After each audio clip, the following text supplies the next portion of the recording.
Hello friends, வணக்கம் and welcome to Tamil பங்கு சந்தை. இந்த வீடியோல நம்ம ரயில்டெல் IPO பத்தி full details பார்க்கலாம். Actually இந்த IPO வந்து இந்தியன் ரயில்வேஸ்க்கு ரிலேட்டடான IPOன்றதுனால லாஸ்டா லிஸ்ட் ஆன IRFC அதாவது இந்தியன் ரயில்வேஸ் ஃபைனான்ஸ் கார்ப்பரேஷனோட லிஸ்டிங் எய்ன்ஸ் மாதிரி அதாவது நெகட்டிவ் லிஸ்டிங் எய்ன்ஸ் கொடுக்குமா இல்ல நல்ல லிஸ்டிங் எய்ன்ஸ் கொடுக்குமான்றத பார்க்கலாம். அப்படி கொடுத்ததுனா எந்த அளவுக்கு லிஸ்டிங் எய்ன்ஸ் கொடுக்குன்றதையும் நம்ம டிஸ்கஸ் பண்ணலாம். ஸோ ஓவராலா ஃபுல் டீடைல்டா இந்த கம்பெனி பத்தி அனலைஸ் பண்ணிட்டு அண்ட் கடைசியா நான் இந்த IPO அப்ளை பண்றேனா இல்லையான்றதையும் நம்ம டிஸ்கஸ் பண்ணிட்டு இந்த வீடியோ க்ளோஸ் பண்ணலாம். அதுக்கு முன்னாடி நீங்க நம்ம தமிழ் பங்கு சந்தை சேனலை சப்ஸ்கிரைப் பண்ண மறந்துட்டீங்கன்னா கண்டிப்பா சப்ஸ்கிரைப் பண்ணிக்கோங்க. அப்படியே பக்கத்தில் இருக்கிற பெல் ஐக்கானையும் கிளிக் பண்ணிக்கோங்க. அண்ட் நம்மளோட கண்டென்ட் உங்களுக்கு பிடிச்சதுன்னா கண்டிப்பா லைக் பண்ணுங்க அண்ட் அப்படியே உங்க ஃப்ரெண்ட்ஸ் அண்ட் ஃபேமிலிஸ்க்கும் ஷேர் பண்ணுங்க. அண்ட் நம்மளோட வீடியோ டிஸ்கிரிப்ஷன்ல இருக்கிற டெலிகிராம் லிங்கை கிளிக் பண்ணி டெலிகிராம் சேனலையும் ஜாயின் பண்ணிக்கோங்க.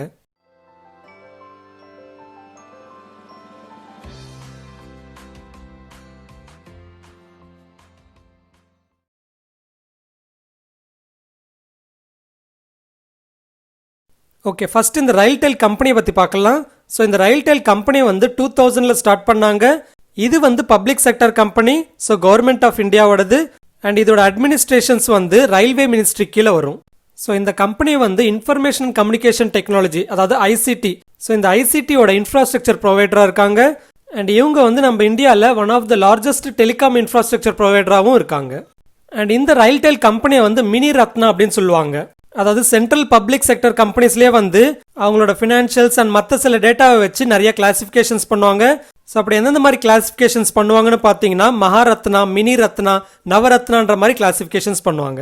அதில் மினி ரத்னா ஸ்டேட்டஸில் இருக்கிறவங்க வந்து ஜாயிண்ட் வெஞ்சர்ஸை ஃபார்ம் பண்ணலாம் அண்ட் அதே போல் சப்சிடரி கம்பெனிஸை செட் பண்ணலாம் அண்ட் அதே போல் அவங்க வந்து ஓவர்சீஸ்லேயும் அவங்களோட ஆஃபீஸஸை ஓப்பன் பண்ணிக்கலாம். ஸோ இந்த ரயில்டெல் கம்பெனியும் வந்து மினி ரத்னா ஸ்டேட்டஸில் இருக்குது. அண்ட் அதுலேயும் வந்து 2 கேட்டகரி இருக்கு, கேட்டகரி 1, கேட்டகரி 2ன்னு.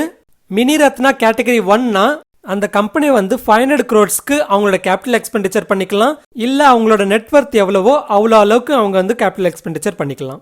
அண்ட் அதுவே கேட்டகரி 2னா 300 crores மட்டும்தான் அவங்களால கேபிட்டல் எக்ஸ்பெண்டிச்சர் பண்ண முடியும், இல்லை 50% ஆஃப் தேர் நெட்வொர்த்துக்கு வந்து அவங்களோட கேபிட்டல் எக்ஸ்பெண்டிச்சர் பண்ணிக்கலாம். ஆக்சுவலாக இந்த டெஃபினேஷன் எல்லாமே UPSC எக்ஸாமில் கேட்பாங்க. அப்படி அந்த மாதிரி எக்ஸாம்ஸ் எழுதுறீங்கன்னா ஞாபகம் வச்சுக்கோங்க. ஓகே, அடுத்து வந்து இந்த கம்பெனியோட இண்டஸ்ட்ரி ஓவர்வியூக்கு போயிடலாம். அதாவது இந்த கம்பெனியோட இண்டஸ்ட்ரி வந்து டெலிகாம் இண்டஸ்ட்ரின்னு சொல்லலாம். ஸோ இந்த இமேஜ் பார்த்தீங்கன்னா எந்தெந்த சர்வீசஸ் எல்லாமே டெலிகாம் பிளேயர்ஸ் ப்ரொவைட் பண்ணுறாங்கன்னு இருக்கும். ஸோ அதில் ஃபர்ஸ்ட் காலம் பார்த்தீங்கன்னா voice, wireless broadband, wireline broadband, video conferencing, domestic leased line, passive infrastructure, data centre, enterprise services and அதே போல் அதர் சர்வீசஸ். ஸோ அடுத்தடுத்த காலமில் பார்த்தீங்கன்னா எந்தெந்த டெலிகாம் பிளேயர்ஸ் வந்து இந்த சர்வீசஸில் எந்த சர்வீசஸை ப்ரொவைட் பண்ணுறாங்கன்றது காமிச்சிருப்பாங்க. அதில் சென்டராக பார்த்தீங்கன்னா ரயில்டெல் கார்பரேஷனோடது இருக்கும். ஸோ அவங்களோட சர்வீசஸில் பார்த்தீங்கன்னா வாய்ஸ் அண்ட் வயர்லெஸ் ப்ராட்பேண்ட் மட்டும்தான் இருக்காது, மற்ற எல்லா சர்வீசஸும் ப்ரொவைட் பண்ணுறாங்க. அண்ட் அதே போல் இங்கே பார்த்தீங்கன்னா majority of the private telecom players வந்து டொமஸ்டிக் லீஸ்டு லைனுன்ற சர்வீஸை ப்ரொவைட் பண்ண மாட்டாங்க. ஸோ அந்த லீஸ்டு லைன் சர்வீசஸ் எல்லாத்தையும் வந்து BSNL, MTNL அண்ட் அதே போல் ரயில்டெல் ப்ரொவைட் பண்ணுறாங்க. ஓகே, அடுத்து இந்த இண்டஸ்ட்ரி பிளேயர்ஸோட ஓவரால் ஃபினான்ஷியல்ஸோட டேட்டா பார்த்தீங்கன்னா இருக்கிறதுலே ரயில்டெல்லோட ரெவன்யூ தான் ரொம்பவே கம்மியாக இருக்கு. அதாவது கிட்டத்தட்ட 1128 crores இருக்கு. ஆனால் ரெவன்யூ க்ரோத்னு பார்க்குறப்போ CAGRல ஜியோக்கு அடுத்து இந்த ரயில்டெலுக்கு தான் ஓரளவுக்கு ரீசனபிளான க்ரோத் இருக்கு. அண்ட் அதுவே ஆப்ரேட்டிங் ப்ராஃபிட் மார்ஜினில் வந்து ஜியோக்கு அடுத்து ஏர்டெல் வருது அண்ட் தென் வோடஃபோன் வருது அண்ட் அதுக்கப்புறமா தான் இந்த ரயில்டெல் வருது. ஆனால் கடைசியாக ப்ராஃபிட் ஆஃப்டர் டேக்ஸ்னு பார்க்குறப்போ ஜியோ தான் அதிகமான ப்ராஃபிட் ஆஃப்டர் டேக்ஸ் போஸ்ட் பண்ணியிருக்காங்க அண்ட் அதுக்கப்புறமா தான் வந்து டாடா கம்யூனிகேஷன் அண்ட் அதுக்கப்புறமா ரயில்டெல் போஸ்ட் பண்ணியிருக்காங்க. ஆனால் மற்ற டெலிகாம் பிளேயர்ஸான பாரதி ஏர்டெல்லோ இல்லை வோடஃபோன் ஐடியாவோ இல்லை BSNL, MTNL இவங்க எல்லாமே லாஸ் தான் போஸ்ட் பண்ணியிருக்காங்க.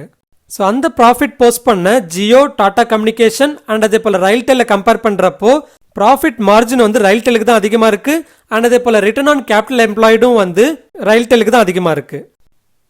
ஓகே, அடுத்து இந்த டெலிகாம் இண்டஸ்ட்ரியோட க்ரோத் ஆப்பர்ச்சுனிட்டிஸ் எல்லாமே ஃபியூச்சரில் என்னென்ன இருக்குன்னு பார்க்குறப்போ ஃபர்ஸ்ட் வந்து கவர்மெண்ட் இனிஷியேட்டிவான டிஜிட்டல் இந்தியா இனிஷியேட்டிவ்ஸ் எல்லாமே டெலிகாம் இண்டஸ்ட்ரீஸ்க்கு வந்து க்ரோத் ஆப்பர்ச்சுனிட்டிஸாக இருக்குது. அதாவது ஃபியூச்சரில் அவங்களோட க்ரோத் ஆப்பர்ச்சுனிட்டிஸ்க்கு வாய்ப்பாக இருக்கும். அண்ட் அதே போல் ரூரலில் வந்து வயர்லெஸ் சப்ஸ்கிரைபர் பேஸ் வந்து ரொம்பவே கம்மியாக இருக்குது. ஸோ அது எல்லாமே வந்து ஃபியூச்சரில் இன்க்ரீஸ் பண்ண வேண்டியதாக இருக்கிறதுனால இதுவும் வந்து இண்டஸ்ட்ரி க்ரோ ஆகிறதுக்கு ஆப்பர்ச்சுனிட்டிஸாக இருக்குது. அண்ட் கவர்மெண்ட் ஆஃப் இந்தியாவோட பாரத் நெட் இனிஷியேட்டிவும் வந்து இந்த இண்டஸ்ட்ரிக்கு வந்து ஒரு growth ஆப்பர்ச்சுனிட்டிஸாக இருக்குது. அண்ட் அதே போல் ஃபியூச்சரில் வர 5G சர்வீசஸ்ல எல்லாமே வந்து இந்த இண்டஸ்ட்ரிக்கு ரொம்பவே பெரிய ஆப்பர்ச்சுனிட்டிஸை அன்லாக் பண்ணும். அதாவது 5G சர்வீசஸ் அண்ட் அதே போல் இன்டர்நெட் ஆஃப் திங்ஸும் வந்து இந்த இண்டஸ்ட்ரியோட ஃபியூச்சர் growth ஆப்பர்ச்சுனிட்டிஸாக இருக்குது. ஓகே, இப்போ வந்து நம்ம என்ன பார்க்கலாம்னா இந்த கம்பெனி வந்து அதாவது ரயில்டெல் கம்பெனி வந்து எந்தெந்த சர்வீசஸை ப்ரொவைட் பண்ணுறாங்க அண்ட் அந்த சர்வீசஸ்லேருந்து இவங்களுக்கு எந்த அளவுக்கு ரெவன்யூஸ் வருதுன்றதை நம்ம பார்க்கலாம்.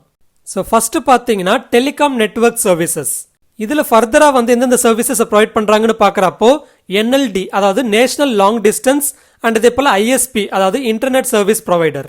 இந்த என்எல்டி அதாவது நேஷனல் லாங் டிஸ்டன்ஸ் சர்வீசஸ்ன்றது என்னதுன்னா நம்ம யூஸ்வலாக யூஸ் பண்ணிட்டு இருக்கிற voice call, data, fax, text, video, multimedia இதெல்லாமே வந்து இந்த நேஷனல் லாங் டிஸ்டன்ஸ்குள்ளே வரும். அதாவது இந்த சர்வீசஸ் எல்லாமே இந்தியாக்குள்ளே ப்ரொவைட் பண்ணுறாங்கன்னா அது வந்து நேஷனல் லாங் டிஸ்டன்ஸ்குள்ளே வரும். அண்ட் அதுவே இந்த சர்வீசஸ் எல்லாமே இன்டர்நேஷனல் லெவலில் பண்ணுறாங்கன்னா அதை வந்து இன்டர்நேஷனல் லாங் டிஸ்டன்ஸ் சர்வீசஸ்ன்னு சொல்லுவாங்க. ஸோ இவங்க வந்து என்எல்டி சர்வீசஸ் தான் ப்ரொவைட் பண்ணுறாங்க. அண்ட் அதே போல் இன்டர்நெட் சர்வீஸ் ப்ரொவைடராகவும் இருக்காங்க. ஸோ இந்த ஐஎஸ்பியில் வந்து இவங்க ரீட்டைல் ப்ராட்பேண்ட் சர்வீசஸை ப்ரொவைட் பண்ணுறாங்க. அதாவது நம்மள மாதிரி பப்ளிக்கு இவங்களோட ப்ராட்பேண்ட் சர்வீஸையும் ப்ரொவைட் பண்ணுறாங்க. அண்ட் அதே போல் ஸ்மால் அண்ட் மீடியம் என்டர்பிரைசஸ்க்கும் வந்து இவங்களோட இன்டர்நெட் லீஸ்டு லைன் சர்வீசஸ் ப்ரொவைட் பண்ணுறாங்க. அண்ட் இவங்களோட ஓவரால் ரெவன்யூஸில் இந்த டெலிகாம் நெட்வொர்க் சர்வீசஸோட ரெவன்யூ பார்த்தீங்கன்னா ஃபினான்ஷியல் இயர் 2020 டேட்டா படி பார்க்குறப்போ கிட்டத்தட்ட 66% கான்ட்ரிபியூட் பண்ணியிருக்கு. அண்ட் அதுவே இந்த கரண்ட் ஃபினான்ஷியல் இயரோட 6 மந்த்ஸோட பீரியட்ல பார்க்குறப்போ இந்த சர்வீசஸ் எல்லாமே கிட்டத்தட்ட 74.72% வந்து ரெவன்யூ கொடுத்துருக்கு. ஓகே, அடுத்து இவங்களோட சர்வீசஸ் பார்த்தீங்கன்னா டெலிகாம் இன்ஃப்ராஸ்ட்ரக்சர் சர்வீசஸ். இதில் வந்து நேஷன் வைடாக இவங்களோட டவர்ஸ் அண்ட் அதர் இன்ஃப்ராஸ்ட்ரக்சர்ஸை வந்து நம்ம கண்ட்ரியில் இருக்கிற வயர்லெஸ் கம்யூனிகேஷன் ப்ரொவைடர்ஸ்க்கு ஆஃபர் பண்ணுறாங்க. ஸோ இந்த சர்வீசஸ்லேருந்து அவங்களுக்கு வர ரெவன்யூஸ் வந்து இந்த ஃபினான்ஷியல் இயர் 2020 டேட்டா படி பார்க்குறப்போ இவங்களோட ஓவரால் ரெவன்யூவில் கிட்டத்தட்ட 14.49% கான்ட்ரிபியூட் பண்ணியிருக்கு. அண்ட் அதுவே இந்த கரண்ட் ஃபினான்ஷியல் இயரோட 6 மந்த்ஸ் பீரியடோட டேட்டா படி பார்க்குறப்போ 15.24% கான்ட்ரிபியூட் பண்ணியிருக்கு. அடுத்த சர்வீஸ்னு பார்க்குறப்போ managed data centre and hosting services. ஆக்சுவலாக இவங்களுக்கு சொந்தமாகவே சிக்கந்தராபாத் அண்ட் குருகிராமில் வந்து டேட்டா சென்டர்ஸ் இருக்குது. ஸோ இவங்க வந்து ரயில் கிளவுட் அப்படின்ற பிராண்ட் நேமில் வந்து இவங்களோட கிளவுட் சர்வீசஸை ஆஃபர் பண்ணுறாங்க. அண்ட் அதுவே இவங்களோட டிபாஸ் சர்வீசஸ்ன்றது full high definition video conferencing சர்வீசஸை ப்ரொவைட் பண்ணுறது. அண்ட் அடுத்து இவங்களோட ப்ராஜெக்ட்ஸ்னு பார்க்குறப்போ wifi projects, city surveillance projects and அதே போல் ஸ்டேட் வைட் ஃபைபர் ஆப்டிக் நெட்வொர்க்கை வந்து லே பண்ணுறது அண்ட் அதை மெயின்டைன் பண்ணுறது. அண்ட் அதே போல் ஸ்கூல், காலேஜஸ் அங்கெல்லாமே வந்து ஸ்மார்ட் கிளாஸ் ரூம்ஸை வந்து இம்ப்ளிமெண்ட் பண்ணுறது. அண்ட் அதே போல் ஹெல்த் கேர் அண்ட் டெலி கன்சல்டேஷன்ஸ்லையும் வந்து டிஜிட்டைஸ் பண்ணுறதுக்கு எண்ட் டு எண்ட் ஐடி அப்ளிகேஷன்ஸை ப்ரொவைட் பண்ணுறது எல்லாமே பண்ணுவாங்க. ஸோ இவங்களோட ஓவரால் ரெவன்யூன்னு பார்க்குறப்போ ஃபஸ்ட்டு வந்து டெலிகாம் நெட்வொர்க் சர்வீசஸ் தான் அதிகமான கான்ட்ரிபியூஷன் தருது. அண்ட் அதுக்கப்புறமா தான் இந்த மாதிரி ப்ராஜெக்ட்ஸ் அதாவது இந்த வைஃபை ப்ராஜெக்ட்ஸ் இது எல்லாமே கான்ட்ரிபியூட் பண்ணுது. அண்ட் அதுக்கப்புறமா அவங்களோட டெலிகாம் இன்ஃப்ராஸ்ட்ரக்சர் சர்வீசஸ் எல்லாமே கான்ட்ரிபியூட் பண்ணுது. அண்ட் அதுக்கப்புறமா தான் ஃபைனலாக அவங்களோட managed data centres and hosting services எல்லாமே கான்ட்ரிபியூட் பண்ணுது. ஓகே, அடுத்து இந்த கம்பெனியோட ஃபினான்ஷியல்ஸ் எப்படி இருக்குன்றதை நம்ம பார்க்கலாம். இங்கே தேர்ட் ரோவில் பார்த்தீங்கன்னா டோட்டல் இன்கம்னு இருக்கும். ஸோ அதாவது இவங்களோட ரெவன்யூ பார்த்தீங்கன்னா 2018 1021 crores இருந்திருக்கு. அண்ட் அதுக்கப்புறமா 2019 1038 crores இன்க்ரீஸ் ஆயிருக்கு. அண்ட் 2020 1166 crores இன்க்ரீஸ் ஆயிருக்கு. ஸோ இயர் ஆன் இயர் இவங்களோட ரெவன்யூவில் வந்து ஒரு பெரிய க்ரோத்தை பார்க்க முடியல. ஆனால் கன்சிஸ்டன்ஸாக ஓரளவு கான்ஸ்டண்ட்டாக வந்து க்ரோ ஆயிருக்கு. அண்ட் அதுவே நெட் ப்ராஃபிட்னு பார்க்குறப்போ 2018 134 crores இருந்திருக்கு. அண்ட் 2019 135 crores இன்க்ரீஸ் ஆயிருக்கு. அண்ட் 2020 141 crores இன்க்ரீஸ் ஆயிருக்கு. ஸோ சேம் ஆஸ் ரெவன்யூ ப்ராஃபிட்டும் வந்து பெரிய அளவுக்கு இன்க்ரீஸ் ஆகலை. ஆனால் கன்சிஸ்டன்ஸாக ஓரளவுக்கு கான்ஸ்டண்ட்டாக இன்க்ரீஸ் ஆயிருக்கு. ஓகே, அடுத்து இவங்களோட எர்னிங் பர் ஷேர் பார்த்தீங்கன்னா 2020 4.4 இருந்திருக்கு.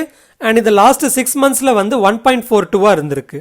ஸோ இதை வச்சு இவங்களோட பி ரேஷியோ கேல்குலேட் பண்ணி பார்த்தீங்கன்னா அதாவது ஃபினான்ஷியல் இயர் 2020 டேட்டா படி பார்க்குறப்போ இவங்களோட இபிஎஸ் வந்து 4.4 இருந்திருக்கு. ஸோ இப்போ வர இஷ்யூ ப்ரைஸ் வந்து இவங்களோடது 94 இருக்குது. ஸோ 94 டிவைடட் பை 4.4 போட்டிங்கன்னா அரௌண்ட் 21.3 வருது. ஸோ இவங்களோட பி ரேஷியோ வந்து லாஸ்ட் ஃபினான்ஷியல் இயர் டேட்டா படி பார்க்குறப்போ 21.3 வருது. அண்ட் அதுவே இந்த ஃபினான்ஷியல் இயரோட ஃபர்ஸ்ட் 6 மந்த்ஸோட டேட்டா படி பார்க்குறப்போ இவங்களோட பி ரேஷியோ வந்து அரௌண்ட் 33 வருது. ஸோ இவங்களோட பி ரேஷியோ பார்க்குறப்போ இவங்களோட வேல்யூவேஷன் வந்து ஓரளவுக்கு டீசெண்டாக இருக்குன்னு சொல்லலாம். அதாவது ரொம்ப அட்ராக்டிவாகவும் இல்லை, ரொம்ப ஹை ப்ரைஸாகவும் இல்லை. ஓகே, அடுத்து இவங்களோட ப்ரமோட்டர்ஸ்னு பார்க்குறப்போ president of India acting through ministry of railways தான் வந்து இவங்களோட ப்ரமோட்டர்ஸ். அடுத்து இந்த ஐபிஓவில் வரதுக்கான காரணம் என்னன்னு பார்த்தீங்கன்னா கவர்மெண்ட்டோட டிஸ்இன்வெஸ்ட்மெண்ட் டார்கெட்டுக்காக தான் கவர்மெண்ட்டோட ஷேர்ஸை வந்து செல் பண்ணுறதுக்காக இந்த ஐபிஓவில் வராங்க. ஸோ இந்த ஐபிஓவில் வர ப்ரொசீட்ஸ் எல்லாமே முழுக்க கவர்மெண்ட் ஆஃப் இந்தியாவுக்கு தான் போகும். இந்த கம்பெனிக்கு வந்து ஒரு பைசாவும் வராது. ஓகே, அடுத்து பாசிட்டிவ்ஸ் அண்ட் நெகட்டிவ்ஸ்னு பார்க்குறப்போ ஃபர்ஸ்ட் பாசிட்டிவ்ஸ்னு பார்க்குறப்போ ஆக்சுவலாக இந்த கம்பெனி வந்து one of the largest telecom infrastructure ப்ரொவைடர்னு சொல்லலாம் இந்தியாவில். அண்ட் அலாங் ரயில்வே லைன்ஸில் வந்து இவங்களோட ஃபைபர் ஆப்டிக்ஸ் எல்லாத்தையும் வந்து இன்ஸ்டால் பண்ணியிருக்கிறதுனால இவங்களுக்கு அக்ராஸ் இந்தியாவில் வந்து ஆப்டிக் ஃபைபர் நெட்வொர்க் இருக்குது. அண்ட் இவங்க வந்து இந்த அளவுக்கு பெரிய ப்ராஜெக்ட்ஸை வந்து எக்ஸிக்யூட் பண்ண எக்ஸ்பீரியன்ஸஸும் இருக்குது. அண்ட் அதே போல் இவங்களோட சீனியர் மேனேஜ்மெண்ட்ஸ் எல்லாமே வந்து இந்த இண்டஸ்ட்ரியில் நல்ல ஒரு எக்ஸ்பீரியன்ஸ்டாக இருக்காங்க. அண்ட் அதே போல் இவங்க வந்து டெப்ட் ஃப்ரீ கம்பெனியாக இருக்காங்க. அண்ட் அதே போல் இந்த கம்பெனி வந்து ரெகுலராக டிவிடெண்ட் பே பண்ணுற கம்பெனி. ஆனால் நெகட்டிவ்ஸ்னு பார்க்குறப்போ க்ரோத் மட்டும்தான் ஓரளவுக்கு லிமிட்டடாக இருக்குது. ஸோ நீங்கள் பார்த்தீங்கனாலே லாஸ்ட் 3 இயர்ஸில் இவங்களோட ரெவன்யூவோ இல்லை இவங்களோட ப்ராஃபிட்டோ வந்து அந்தளவுக்கு பெரிய க்ரோத்தை காமிச்சிருக்காது. ஆனால் ஓரளவுக்கு கன்சிஸ்டன்ஸாக இவங்களோட ரெவன்யூ அண்ட் ப்ராஃபிட் எல்லாமே க்ரோ இருந்தாலும் பெரிய அளவுக்கு அவங்களோட க்ரோத்தை கொண்டு வரலனா இவங்களோட ஷேர் ப்ரைஸ் வந்து அந்தளவுக்கு க்ரோ ஆகாது. ஆனால் இவங்களோட RHP டாக்குமெண்ட் பார்க்குறப்போ இவங்க வந்து ஃபியூச்சரில் என்னென்ன பண்ண போகிறேன்னு சொல்லியிருக்காங்கன்னா இவங்களோட டெலிகாம் சர்வீசஸை வந்து எக்ஸ்பேண்ட் பண்ண போகிறதா சொல்லியிருக்காங்க. அண்ட் லேட்டஸ்ட் டெக்னாலஜிஸை வந்து டெப்ளாய் பண்ண போகிறதாவும் சொல்லியிருக்காங்க. அண்ட் அதே போல் இவங்களோட சர்வீசஸை வந்து அவுட் சைடு இந்தியாவுக்கும் வந்து எக்ஸ்பேண்ட் பண்ண போகிறதா சொல்லியிருக்காங்க. ஆல்ரெடி கென்யாவில் வந்து சில பிட்டிங் ப்ராசஸில் வந்து இன்வால்வ் ஆயிருக்கிறதா சொல்லியிருக்காங்க. அண்ட் பங்களாதேஷ்லையும் வந்து சில ப்ராஜெக்ட்ஸை எவாலுவேட் பண்ணிட்டு இருக்கிறதாவும் சொல்லியிருக்காங்க. அண்ட் மௌரிஷியஸில் வந்து இவங்களோட பிஸ்னஸ் ஆப்பர்ச்சுனிட்டிஸை எக்ஸ்ப்ளோர் பண்ணிட்டு இருக்கிறதாவும் சொல்லியிருக்காங்க. ஸோ ஃபியூச்சரில் வந்து இவங்க சொன்னபடி இவங்களோட சர்வீசஸ் எக்ஸ்பேண்ட் பண்ணாங்கன்னா ஃபியூச்சரில் வந்து க்ரோத் வரதுக்கு வாய்ப்பு இருக்குது. ஓகே, அடுத்து ஐபிஓட டேட்ஸ் அண்ட் டீடைல்ஸ்னு பார்க்குறப்போ இந்த ஐபிஓ வந்து நாளைக்கு ஓப்பன் ஆகுது. அதாவது February 16th ஓப்பன் ஆகுது. அண்ட் இதுவே க்ளோஸ் ஆகுறது வந்து February 18th க்ளோஸ் ஆகுது. அண்ட் இதோட ஃபேஸ் வேல்யூ வந்து ₹10 per ஈக்விட்டி ஷேர். அண்ட் இதுவே ஐபிஓ ப்ரைஸ் வந்து ₹93 to ₹94 வராங்க. ஸோ இந்த ஐபிஓ உங்களுக்கு அலாட் ஆகணும்னு நினச்சிங்கன்னா இவங்களோட அப்பர் ப்ரைஸ் பேண்டான 94ல் அப்ளை பண்ணுங்க. அண்ட் அதுவே எங்களோட மார்க்கெட் லாட் வந்து 155 ஷேர்ஸ். ஸோ நீங்கள் அப்ளை பண்ணுறீங்கன்னா மினிமம் 155 ஷேர்ஸ் அப்ளை பண்ணி ஆகணும். அண்ட் இதோட லிஸ்டிங்ஸ் வந்து NSE அண்ட் BSE ரெண்டுத்துலையுமே லிஸ்ட் ஆகுது. அண்ட் இந்த ஐபிஓட இஷ்யூ சைஸ் வந்து 819 crores. அண்ட் அது ஃபுல்லாகவே வந்து ஆஃபர் ஃபார் சேல். அண்ட் இந்த ஐபிஓட லிஸ்டிங் டேட் வந்து February 26th. ஸோ இந்த ஐபிஓவில் வந்து ரீட்டைல் கேட்டகரியில் அப்ளை பண்ணுறதுக்கு 35% வந்து ரிசர்வ் பண்ணியிருக்காங்க. ஸோ அப்படி ரீட்டைல் கேட்டகரியில் அப்ளை பண்ணுறப்போ மினிமம் நீங்கள் வந்து ₹14,570 அப்ளை பண்ணணும். அண்ட் அதுவே மேக்ஸிமமாக பார்க்குறப்போ 13 லாட்ஸ், அதாவது 2015 ஷேர்ஸ் அப்ளை பண்ணலாம். ஸோ கிட்டத்தட்ட ₹1,89,410 வரும். ஓகே, அடுத்து இந்த ஐபிஓட கிரே மார்க்கெட் டிமாண்ட் எந்த அளவுக்கு இருக்குன்னு பார்த்தீங்கன்னா 35 to 45% லிஸ்டிங் இன் கொடுக்குன்ற டிமாண்டில் இருக்குது. ஸோ நான் வந்து இந்த ஐபிஓவில் அப்ளை பண்ணுறேன்னு கேட்டிங்கன்னா நான் பர்சனலாக வந்து எல்லா அக்கௌண்ட்லேருந்தும் அப்ளை பண்ணுறேன். அண்ட் ஆக்சுவலாக நான் வந்து லிஸ்டிங் எயினுக்காக மட்டும்தான் அப்ளை பண்ணுறேன். அண்ட் ஒருவேளை லிஸ்டிங் எயின்ஸ் வந்து கொடுக்கலனா நான் வந்து லாங் டேர்முக்கு ஹோல்ட் பண்ணலான்னு இருக்கேன். ஆனால் நம்ம எப்பவும் சொல்கிற மாதிரி தான் ஃபஸ்ட்டு நம்மளுக்கு அலாட் ஆகட்டும், அதுக்கப்புறமா இதெல்லாம் யோசிச்சுக்கலாம். ஓகே, அடுத்து நீங்கள் புதுசாக டிமேட் அக்கௌண்ட் ஓப்பன் பண்ணணும்னு நினச்சிங்கன்னா நம்ம தமிழ் பங்கு சந்தை சேனலோட அப்ஸ்டாக்ஸ் அண்ட் ஜெருதாவோட ரெஃபரல் லிங்கை யூஸ் பண்ணிக்கோங்க. ஓகே, அடுத்து நிறைய பேர் வந்து இந்த ஐபிஓவில் அப்ளை பண்ணிவிட்டு அலாட் ஆகலைன்னா ரீஃபண்ட் வந்து ரொம்ப நாள் ஆகுதுன்றீங்க. அது பொதுவாக நீங்கள் வந்து யூபிஐயில் அப்ளை பண்ணிங்கன்னா ரீஃபண்ட் வரதுக்கு கொஞ்சம் லேட் ஆகும். அதாவது அந்தந்த யூபிஐயோட மேண்டேட் எப்போ முடியுதோ அப்போ தான் உங்களுக்கு ரீஃபண்ட் இனிஷியேட் ஆகும். ஒருவேளை ரீஃபண்ட் வந்து உங்களுக்கு இமீடியட்டாக வேணும்னு நினச்சிங்கன்னா நீங்கள் யூபிஐலேருந்து அப்ளை பண்ணுறதை விட டேரெக்டாகவே நெட் பேங்கிங்லேருந்து அப்ளை பண்ணுங்க. அண்ட் அதே போல் ஐபிஓவில் வந்து உங்களோட ப்ராபிலிட்டி அதிகமாகணும்னா உங்களோட ஃபேமிலி மெம்பர்ஸ் எல்லாருக்குமே வந்து டிமேட் அக்கௌண்ட் ஓப்பன் பண்ணிக்கோங்க. ஸோ அப்படி உங்களோட ஃபேமிலி மெம்பர்ஸ்க்கு எல்லாத்துக்குமே அக்கௌண்ட் ஓப்பன் பண்ணிவிட்டு அந்த ஒரு 4-5 அக்கௌண்ட்லேருந்து அப்ளை பண்ணுறப்போ உங்களோட ப்ராபிலிட்டின்றது கொஞ்சம் அதிகமாக இருக்கும். ஏன்னா இந்த மாதிரி நல்ல ஐபிஓஸ்ன்றது 1-2 தான் வரும். அப்படி 1-2 வந்தாலும் அட்லீஸ்ட் 50% நம்மளுக்கு ப்ராஃபிட்ஸ் கொடுத்தாலும் கிட்டத்தட்ட ₹7,500 நம்ம ப்ராஃபிட் பார்க்கலாம். அண்ட் இப்படி ஐபிஓவில் அப்ளை பண்ணுறது ரிலேட்டடாக உங்களுக்கு ஃபர்தர் டீட்டெயில்ஸ் வேணும்னா நம்மளோட ஐபிஓ பிளேலிஸ்ட்டில் இருக்கிற வீடியோஸை ரெஃபர் பண்ணுங்கள். ஸோ இது ஃப்ரெண்ட்ஸ் ஃபைனலி நம்ம வீடியோ ஸ்டாக் மார்க்கெட் ரிலேட்டடாக லேட்டஸ்ட் அப்டேட்ஸ் வேணும்னா டிஸ்கிரிப்ஷனில் இருக்கிற லிங்கை கிளிக் பண்ணி டெலிகிராம் சேனலில் ஜாயின் பண்ணிக்கோங்க அண்ட் இன்ஸ்டாகிராம் பேஜை ஃபாலோ பண்ணிக்கோங்க. இந்த கண்டென்ட் பிடிச்சிருந்துன்னா கண்டிப்பாக லைக் பண்ணுங்கள், அப்படியே உங்கள் ஃப்ரெண்ட்ஸ் அண்ட் ஃபேமிலிஸ்க்கும் ஷேர் பண்ணுங்கள். இந்த வீடியோ ரிலேட்டடாக உங்களுக்கு ஏதாவது கருத்து இருந்ததுன்னா கமெண்ட்டில் சொல்லுங்கள். அண்ட் நம்ம சேனலை சப்ஸ்கிரைப் பண்ண மறந்துருந்தீங்கன்னா கண்டிப்பாக சப்ஸ்கிரைப் பண்ணிக்கோங்க. இன்னொரு இன்ட்ரெஸ்டிங் வீடியோட மறுபடியும் உங்கள் முன்னாடி வரேன். அது வரைக்கும் டேக் கேர். ஜெய் ஹிந்த்.